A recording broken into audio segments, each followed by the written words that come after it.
Whether for better or for worse, the 1000 Year Blood War arc is packed with battles. Some of them we get to see and some of them occur off screen. Considering that these fights were all drawn and conceived by one person, it's easy to understand how this could be incredibly demanding. Kubo's health issues while completing the manga are a testament to this, and the manga itself offers evidence that Kubo's health was declining. During the final arc, we see a mix of remarkable fights like Ichibei vs Yhwach, and some lesser quality battles such as Soi-Fon vs BG9.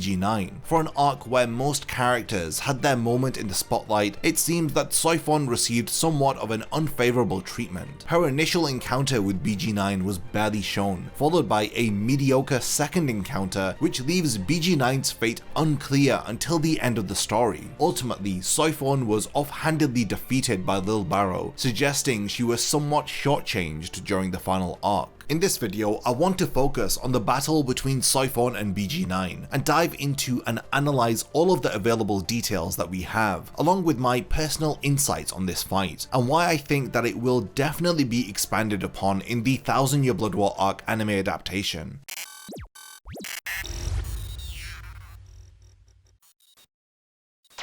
Before the video begins, only 12% of the people who watch my content are subscribed to the channel. If you enjoy these videos, then subscribe and stick around for more content just like this. Now let's get back to the topic of the video. The first Quincy Invasion of the 1000 Year Blood War arc was undeniably fantastic. It's a sentiment shared even by some of the harshest Bleach critics. Memorable for epic fights like Byakuya vs Asnod and the breathtaking Yamamoto vs Yhwach encounter, it also hinted at the immense challenge that Kubo had faced in illustrating a massive war arc. Despite the numerous battles that we got to see, several had occurred off screen. In place of a complete Byakuya vs Asnod encounter, we had received glimpses of Kangdu vs Hitsugaya, Shunsui vs Robert, Soi-Fon vs BG9, as well as Komamura vs Bambietta. And that's not to mention Ukitake's unknown opponent and Rose vs Nanana, which got even less screen time. This is unfortunate since these were some of the only fights for characters like Ukitake, BG9, Nanana and Robert. So where exactly does Soi-Fon fit into all of this? Her battles were not entirely neglected, but they did receive less attention than Hitsugaya or Komamura's. Soi-Fon's performance during the final arc leaves us feeling grateful for her contribution, but disappointed knowing that she could have done more. Now this will become clearer during the course of this video. While the Quincy Invasion was going down, multiple captains had faced off against the invading Sternritters, with Soi-Fon encountering BG9. Their interaction and fight isn't shown in the manga, but thankfully the anime fills in the gaps with short, impactful scenes. We get to see Soi-Fon's failed attempt to pierce BG9's metallic body with her Suzumebachi, and her evasive maneuvers against BG9's bladed tentacles, which after avoiding she lands beside Omaida with a smile on her face, despite the fact that she is facing an unknown adversary. This added scene sets the stage for the Bankai stealing sequence, and it explains why Soi-Fon of all captains would resort to using her Bankai when her Shikai had appeared to be sufficient.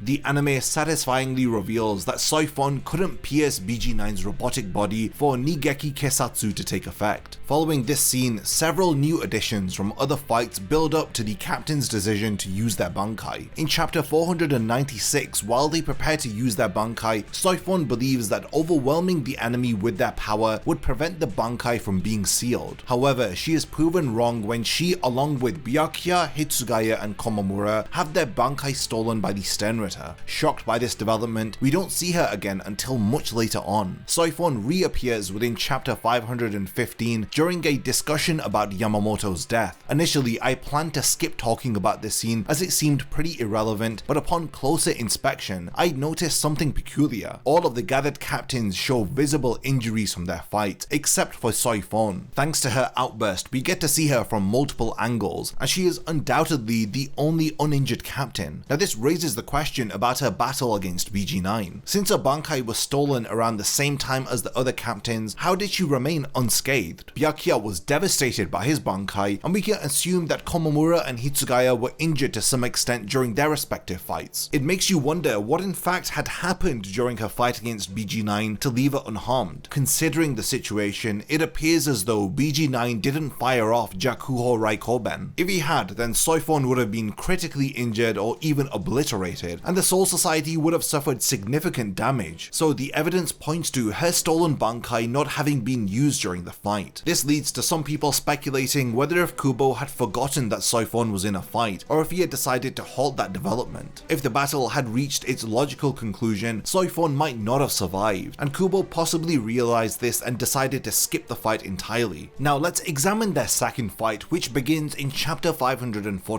during the second invasion of the Quincy. When the Quincy swap out the Soul Society with the Wandenreich city, the Shinigami face another intense assault. Omaida was left behind by Soi-Fon, who had retreated to train in isolation. This situation proved both fortunate and unfortunate. It was good because Omaida was there to protect his younger sister Mario, but unfortunate because his presence had made her a target. Omaida realized this and quickly decided to leave in order to protect the Soul Society while keeping his sister at a safe distance. He tells Mario that he must go to ensure their family's safety, but a loud noise interrupts his departure. He turns around to find that BG9 is behind him. Recognizing him as the Sternritter who had stolen Soi-Fon's Bankai, he immediately prepares to fight. Now in chapter 549, we see that Omaida is unsurprisingly overpowered as BG9 demands to know the location of Soi-Fon, stating that despite sensing bits of her spiritual pressure, his search for her has been unsuccessful. Omaida explains that he doesn't know where she has gone, but he adds that even if BG9 had found her, Soi-Fon isn't going to lose to him a second time. It's unclear if BG9 is annoyed by this statement, but his next action suggests that he didn't appreciate it. He exclaims that the time has come for a new questioning method as he shoots off one of his bladed tentacles into the distance. Now my initial confusion upon hearing this statement turned to horror after BG9 lifts the tentacle, revealing Omaida's younger sister impaled on its bladed edge. The Sternritter implies that he senses spiritual pressures similar to Omaida's and Mario's, likely belonging to their family members. He then claims that they are within a 30-mile radius and he threatens to kill all of them, that is if Omaida refuses to answer his question again. The Shinigami, now enraged, attacks with Gegetsuburi, striking BG9's mechanical head and demanding that he release his sister. BG9 coldly replies that the blade impaling her is preventing her from bleeding out, and he asks if Omaida still wants him to release her. He follows up by sending more bladed tentacles that deflect Gegetsuburi and impale Omaida as well. BG9 assumes that Omaida isn't able to speak due to the shock and gives him 15 seconds to comply before carrying out his threat. Feeling even more furious, the Shinigami vows to kill BG9, but his opponent is unfazed by the threat. After the 15 seconds pass, BG9 unveils a massive Gatling gun from his cloak and fires a barrage of bullets towards Omaida. In an unsurprising turn of events, BG9's Gatling gun is broken in half and Omaida remains unscathed. BG9 turns to see that Soi-Fon is holding the broken gun as well as the bullets that were fired towards her lieutenant. She taunts him about using advanced weapons instead of bows and arrows while dropping the bullets onto the floor. In his robotic tone, BG9 asks why he couldn't sense a spiritual pressure, to which Soi-Fon explains that as a member of the stealth division, she can hide her Reiatsu. Now this implies that she was within the Soul Society before the attack had occurred. BG9 notices Soi-Fon's new wing-like Reiatsu constructs on her back and questions her newfound appearance. She replies that it's her perfected Shunko, which she had developed after fighting Yoriichi. She can now envelop herself in a vortex of spiritual pressure and fight using its power. She thanks him for stealing her Bankai as it had allowed her to enhance her power. Soi-Fon then uses Flash Step in front of BG9 and unleashes her new attack Infinite Shunko, causing a massive explosion that's sensed by the likes of Hitsugaya and Rangiku who are nearby. Believing her enemy is defeated, Soi-Fon tends to leave, but this proves to be unwise as BG9 slowly rises from the ashes. The battle resumes within chapter 550 with Soi-Fon dodging another bladed tentacle. She grabs it and using its momentum, she swings BG9 into a nearby building. It's refreshing to see Soi-Fon display this strength, as she's often portrayed as a physically weaker captain. She is surprised that BG9 is still breathing. As the dust clears, BG9 stands, now cloakless and fully mechanized, stating that he has never breathed to begin with. Soi-Fon thinks about how Mairi would be interested in a being like BG9, but her thoughts are cut short when the Sternritter's body reveals multiple missiles that are ready to launch. BG9 states that he had received meaningful information about Soi-Fon's Infinite Shunko attack, but at the same time he was rather disappointed. This statement's validity is made much clearer when you observe that his body was completely unscathed after the attack. The Sternritter decides against using her stolen Bankai as he launches missiles that engulf Soi-Fon in a massive explosion. The injured captain emerges from the dust only to be impaled by a bladed tentacle. Before she can even react, BG9 is already behind her as he reiterates what he had originally said about gaining useful information on Infinite Shunko, and then a massive explosion engulfs both of them. In chapter 533, Soi-Fon is rescued from BG9 by Omaida, who gives her the shadow infiltration pills that were sent by Urahara. This holifies her Bankai, causing BG9 to malfunction as Holo Reiatsu interferes with his systems. Sensing her Bankai's return, Soi-Fon wakes up and activates it, and with Omaida's help she fires a missile at the bewildered Sternritter, consequently defeating him. Honestly, I'm not a huge fan of this fight, and while it seems to have some good moments like Omaida being a responsible older brother, the overall fight ends up being lackluster, especially when compared to Hitsugaya's battle against Bazbi and Kangdu that was occurring at the same time. This short battle doesn't showcase anyone's strengths. Soi-Fon's Shunko isn't given much narrative weight, Omaida's family angle is left unresolved as his younger sister just vanishes from the scene, and not to mention this very abrupt, quick conclusion which leaves a sense of, well, that happened. It's disappointing to say the least, as this is Soi-Fon's only real spotlight in the 1000-year Blood War arc. I mean, I'd prefer if Soi-Fon and Omaida were the ones that got shafted instead of characters like Shunsui or Kinpachi, so it's not as bad as it could have been. In the end, Soi-Fon's battle against BG9 may not have been the most satisfying or thrilling fight, but it did offer some interesting moments and minor bits of character development. Omaida's role as a responsible older brother and Soi-Fon's display of strength, albeit limited, provided some depth to their characters, but all of this is overshadowed by the fight's lackluster pacing, unresolved plot points, the very abrupt conclusion which left many fans like myself wanting more. With the second court of the 1000-year Blood War arc anime set to air in July of 2023, there's every chance that they're going to expand upon and improve the Soi-Fon vs BG9 fight. Perhaps the anime could delve deeper into Soi-Fon's infinite Shunko ability. Maybe they could incorporate Omaida's family angle better, or even add new elements to the fight that were not present in the manga. Ultimately, the question remains, can the anime enhance the original source material and deliver a more better experience for fans? Let me know all of your thoughts about Soi-Fon's battle against BG9. Do you agree with my take on the fight, or did you enjoy how it was depicted within the manga? I'd love to know all of your thoughts, and let me know if you think that the anime is going to expand upon this fight in particular. And lastly, thank you for making it to the end of this video, and I can't wait to see you in my next Bleach video.